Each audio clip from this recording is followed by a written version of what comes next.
நண்பர்களே, இன்றைக்கி நான் ரொம்ப ஹாப்பியாக இருக்கேன்.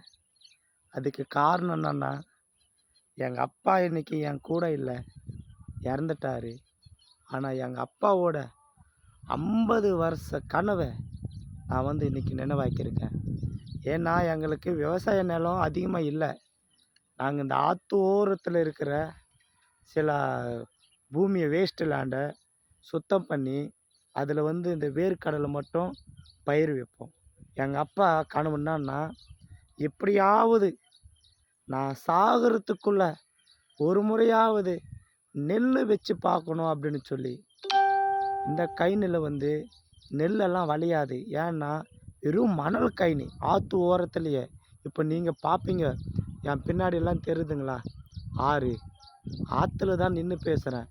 இப்படி ஒரு சைடு ஆறு, இன்னொரு சைடு பாருங்களா நான் விளைச்ச, அதாவது நான் பயிரிட்ட நெல் பயிருக்க. ஸோ இன்றைக்கி எங்கள் அப்பா இறந்துட்டார். ஆனால் நான் எங்கள் அப்பா கனவை எப்படியாவது அவங்க பையன் நான் நிறைவேற்றணும்னு நினச்சேன். இன்றைக்கி அதை நான் சாதிச்சிருக்கிறேங்க. அப்பா, நீங்கள் மேலே இருந்து கண்டிப்பாக பார்ப்பீங்க. உங்கள் பையன் நான் உங்கள் கனவை நினைவாக்கியிருக்கேன். நான் சாதிச்சேங்க. ரியலி ஐ மிஸ் யூ அப்பா, அண்ட் ஐ லவ் யூ அப்பா.